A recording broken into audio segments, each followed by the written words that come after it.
Nós estamos voltando para mais um bloco do nosso programa e olha, recentemente nós estivemos no lançamento da revista Arias Magazine e eu encontrei com o Zé Cintra, né? O Zé Cintra que vem ganhando cada vez mais notoriedade com o seu trabalho na arte da fotografia, um trabalho que vem sendo realizado há pouco tempo e naquela ocasião, né, Zé, a gente conversou tanto e foi tão pouca coisa para o ar, porque era um evento, né, que nós tínhamos ali que pincelar, dar uma panorâmica de tudo que estava acontecendo, que eu fiz a promessa que eu traria para explicar melhor todos esses acontecimentos, essa jornada meteórica, né, do Zé Cintra.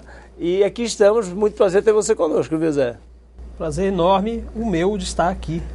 Assim que você me convidou, eu cavei um espaço na agenda lá, vim até Santos para isso. A gente falou bastante lá sobre um monte de novidade, um monte de curiosidade e pouca coisa foi pro ar, né, Zé? Agora a gente tem mais tempo aqui para falar, mas já vamos começar falando a respeito, né? Primeiro contar para quem não acompanhou, né, a nossa cobertura dessa matéria, contar um pouquinho dessa história. O Zé Cintra sempre foi músico, atuava como baterista, né? Tocou muito no Bar do Torto, outros bares da noite santista aí, e estava encabeçando uma campanha de marketing, procurando um fotógrafo, resolveu, olha que coisa, né? Resolveu fazer por conta própria, comprou equipamento, alguns livros, falou, vou me aventurar. Na verdade foi isso mesmo, eu precisava contratar um fotógrafo. E aí eu pensei, e se eu fizer essas fotos eu mesmo, né? Eu sou meio do faça você mesmo. Sim. Se der tempo, for possível, vamos lá. É porque eu sou muito perfeccionista. Então eu tenho certeza que eu vou fazer o máximo, entendeu? E qualquer coisa eu vou puxar minha própria orelha. Não vou esculhambar o profissional que eu contratei, né? Entendeu? Aí eu pensei, acho que eu vou fazer essas fotos eu mesmo. Precisei de um fotógrafo, falei, não, eu vou resolver isso. Aí entrei no carro, fui a São Paulo, eu estava morando ainda aqui na Baixada, comprei a máquina, um livro de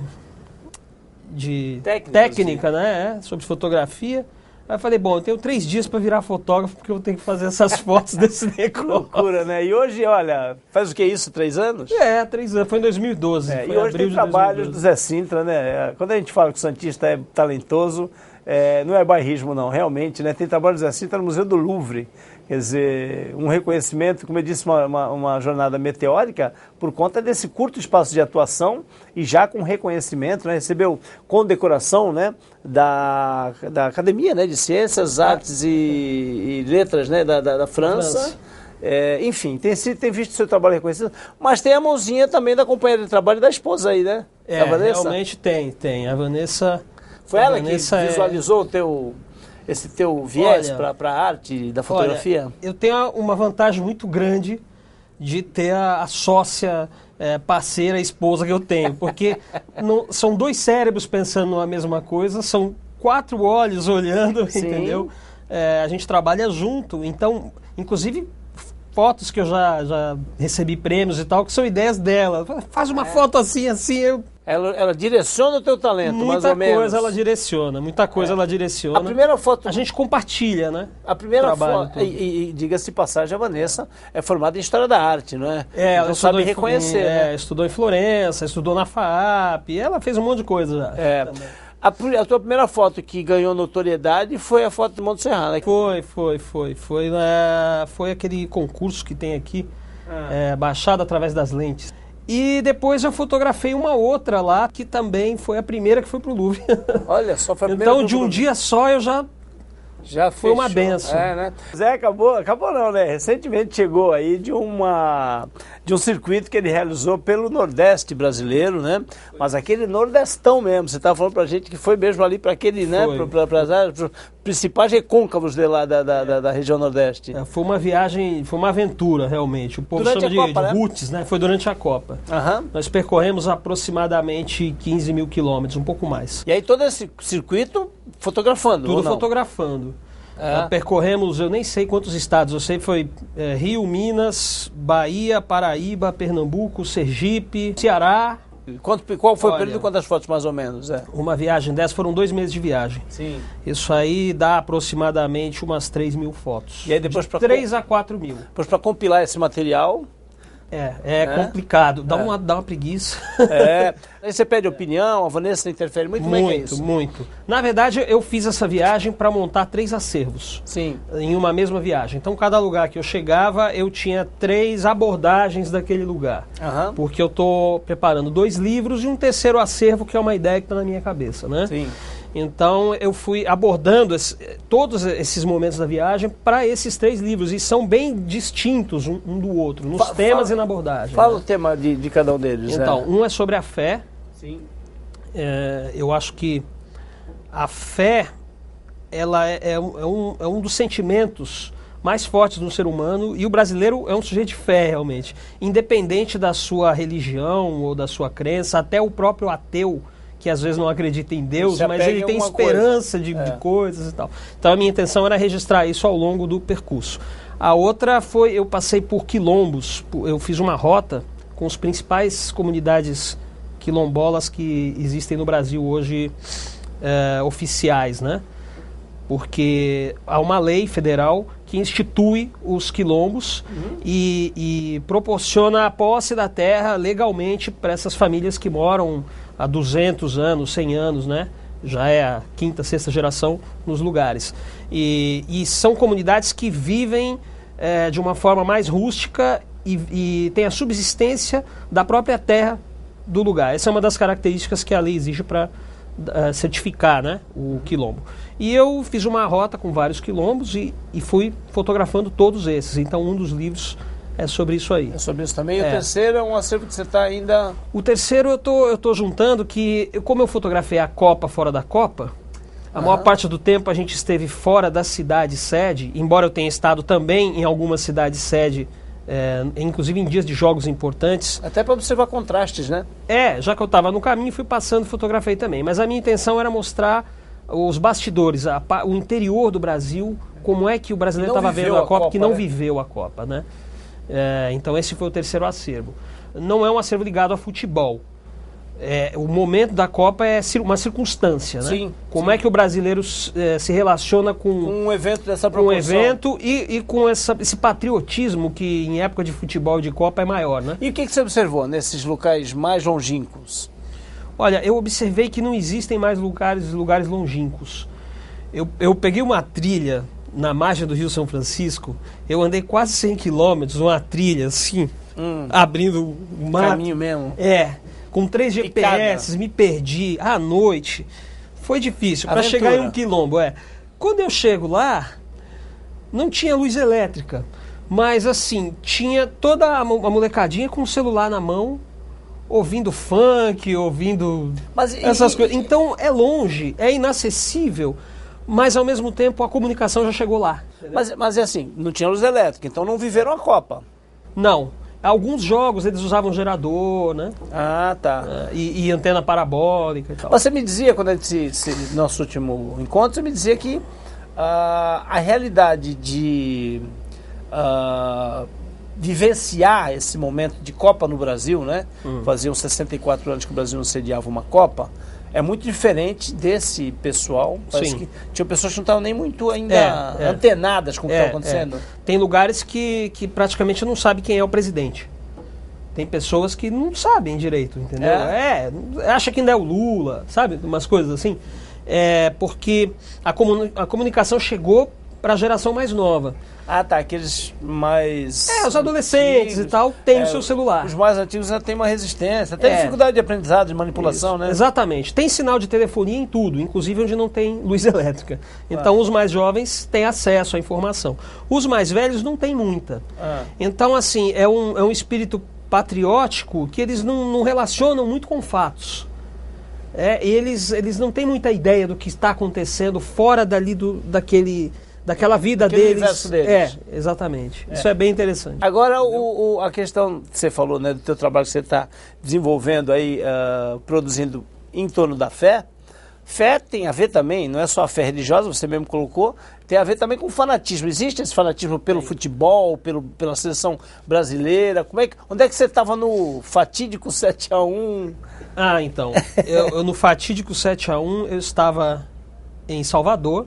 exatamente no Pelourinho. Ah, tava na capital. Tava. Antes do começo do jogo, o Olodum fez aquele grupo, né? Sim, Olodum, o grupo Afro. Eles fizeram uma festa enorme, fecharam o Pelourinho, tinha filas enormes para entrar e devia ter umas 5 mil pessoas lá no Pelourinho. A fé é extremamente presente ali, de que o Brasil o pessoal numa torcida, todo mundo de camiseta e tal. Aí tocaram, fizeram aquela festa, eu fotografei, fiz uma matéria para umas agências europeias que eu cubro, eu trabalho.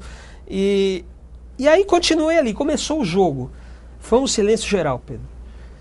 5 mil pessoas em silêncio. Aquele silêncio tumular. E foi um gol, foi 2, foi 3, foi 4, foi 5. E o silêncio cada vez mais. As crianças assim, as pessoas assim, gente assim, e um silêncio. Eu nunca vi tanta gente e tanto silêncio. Nessa hora o profissional falou mais alto, você saiu clicando? Eu cliquei tudo. Não, eu cliquei tudo. Né? O profissional, para mim, sempre fala mais alto.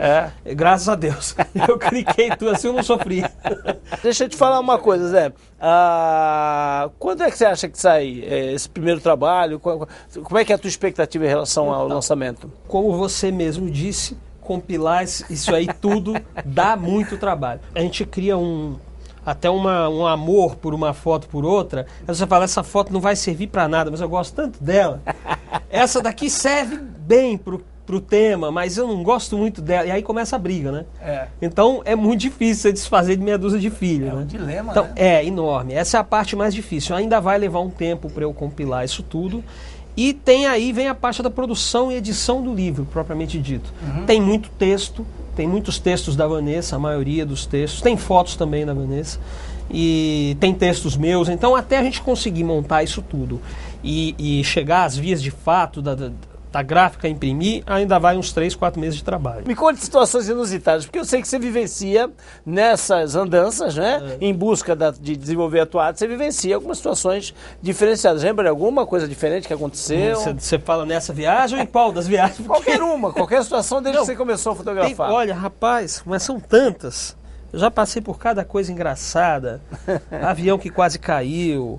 Dia que eu cheguei no aeroporto. É muito engraçado. Avião quase caiu contigo dentro? Dia que eu cheguei no aeroporto. Em Mônaco, por exemplo, essa última exposição de Mônaco, saímos do hotel 4h30 da manhã, porque eu achava que meu voo era às 7, né? Segundo a Vanessa, né? Não, o voo é às 7, vamos sair às 4, porque a gente tem que ir até Nice, aeroporto e tal. Eu peguei um maluco, sabe aquele filme Velozes e Furiosos? Sei. Era daquele estilo. O cara foi a 140 naquela...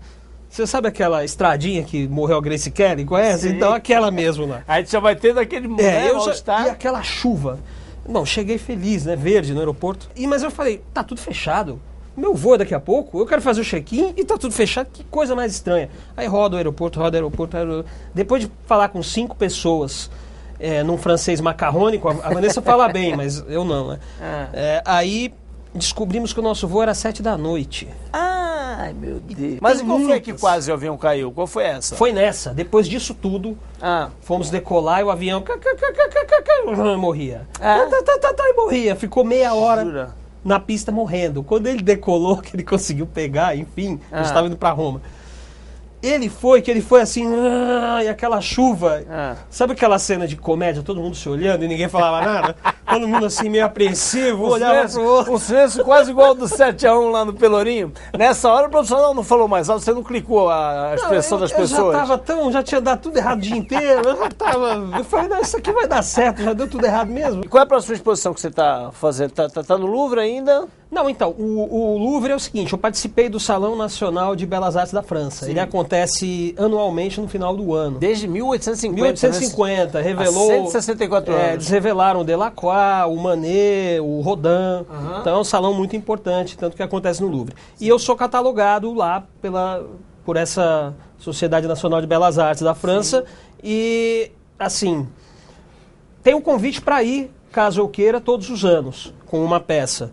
Mas nem sempre dá, né? Então eu tenho que escolher. Eu iria agora no final do ano, mas acho que eu vou para Miami, pro Art Basel, que é um evento importante de arte contemporânea. Por falar em evento importante, eu não posso terminar esse bloco sem falar sobre, rapidamente, a UFBienal, que o Zé Cid falou, Pedro, quando tiver mais concreto, a gente fala, mas é algo que deve vir para Santos, né? Sim, sim. E olha, como um artista gosta do outro, admira o trabalho do outro, o Zé me trouxe aqui um convite, né? E eu quero também divulgar um outro grande artista, aqui, Leandro, Neno Ramos, né?